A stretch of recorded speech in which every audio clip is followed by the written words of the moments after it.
As we come out of the tail end of the 7th month chik, we next welcome the festival of the glorious full moon. So Jeju here and I would like to wish all our viewers a very happy Mooncake Festival filled with abundance as well as togetherness, especially during these very trying COVID times.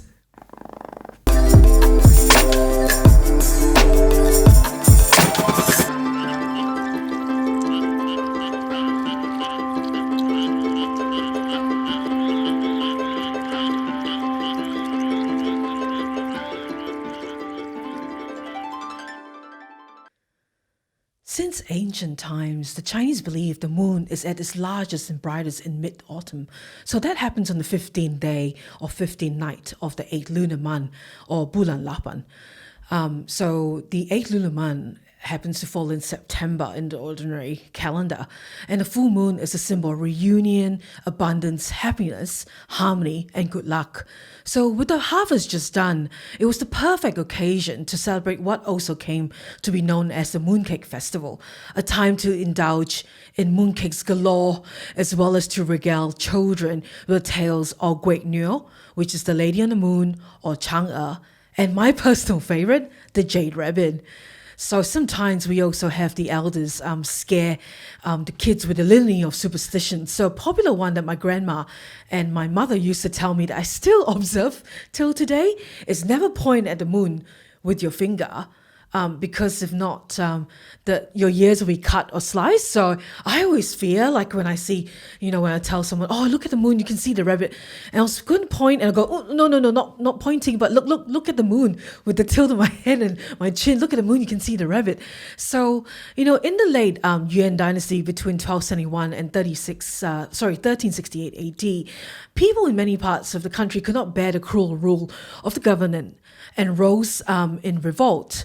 So the government at the time is the Han Dynasty, and Zhu Yuanzhong, which is the founder of the Ming Dynasty from 1368 to 1644 AD, united the different resistant forces and wanted to organize an uprising against the Han Dynasty of that time.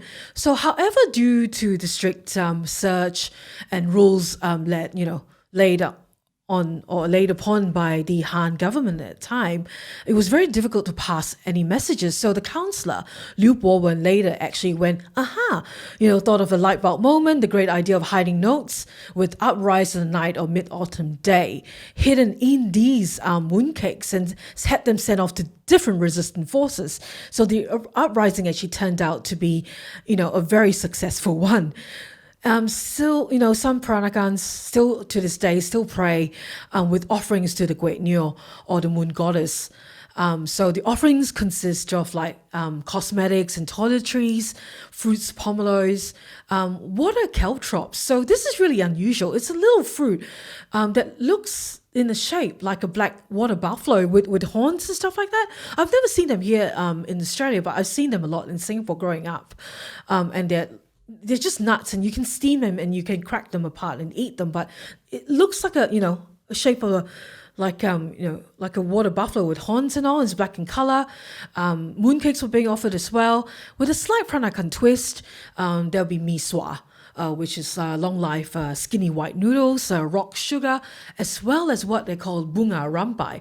So bunga rampai is a potpourri of fresh flowers, and sometimes very strong smelling flowers have been selected in terms of jasmine and frangipani, and leaves or plants were also chosen for the refreshing scent, just like pandan, as well as kaffir lime leaves, which is really refreshing and smells really good in this little pouch that they create, or a flower potpourri called bunga rampai. So my favorite tale, like I said earlier on, is that of the Jade Rabbit. And I swear from time to time when I look up at the moon, when it's full and I slightly squint at the markings, I could still see the Jade Rabbit with his pestle and mortar, or we call it the Batu Lasong. So, the story is three sages, sent from heaven were disguised as really old men begging for food, and they were really hungry and they begged for food from a fox, a monkey, and a little rabbit. So the fox and the monkey, had food on them and gave them to the old sages. The rabbit, who had nothing, actually offered his own body by jumping into a fire to be cooked. So touched deeply by, the rabbit's selfless sacrifice of himself by jumping into the open flames to have, himself cooked to be offered to one, the sage to be eaten. The Jade Empress sent it, the rabbit to the moon, and it became the immortal Jade Rabbit that's often seen pounding the elixir of life for immortals.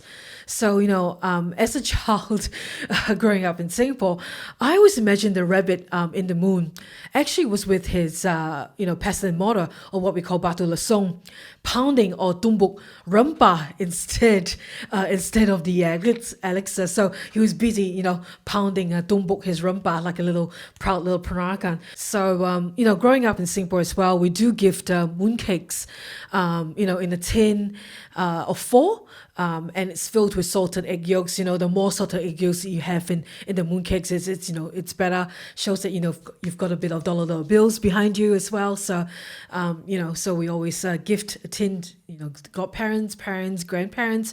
Like you've got in-laws, a tin of 4 mooncakes traditionally baked with salted egg yolks inside. So here in Australia, it's actually really hard to find mooncakes, and when you find them, it's actually pretty pricey. Over the years, there's been more and more bakeries trying to develop, a very modern take on these rather traditional pastries. So what I have here is actually kasahana. You can see it's really cute. This year, it's like a little a tin box that obviously you can reuse, and it's got rabbit with a little lantern. Holding a little lantern. It's really cute. Right around. So it's a 2-piece, because I'm being a cheapskate. I'm not buying anything more than, just for myself to consume. So it's really cute. You can actually reuse these tins, like, what our grandmothers or mothers were used to do was to keep buttons and odds and ends and needles and stuff in the tin. So I bet, besides finding mooncake tins filled with buttons, we used to also find Danish cookie tins filled with buttons and odds and ends and stuff. So this year it's really cute. Like I said, it's got a little tin with a bunny and kasahana. So kasahana is a stunning example. Established in 2002 in Malaysia, this artisan actually prides itself being preservative free, as well as being halal. So kasahana mooncakes retains the traditional intricate and ornate look, but departs from the traditional color and flavors. So the one I have here is it's called the Elegance box. Elegance 2C.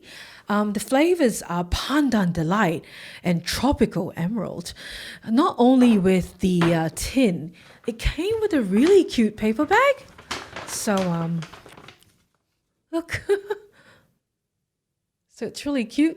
It's got, kasahana with the rabbits making mooncakes and pounding, and using the mooncake mold, and then serving their little mooncakes and stuff like that. And also on this side, really cute bunnies with the kasahana logo, of course, and holding traditional paper lanterns. So what I say traditional in terms of mooncake is this. So it's still very intricate.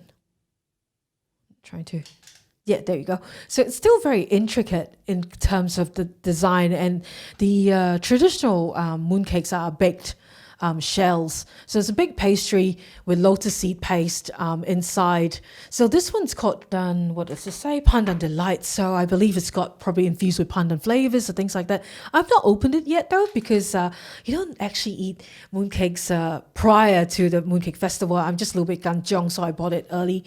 And because it was on special, there was a 30% discount. That's why I actually bought this. Tin was like, after discount was like maybe $16, so still really expensive by Singapore standards. But yeah, for only 2. I'm not sure whether there any salted egg yolk, which I doubt there is. But so this is the traditional baked mooncake. And this is the Tropical Emerald.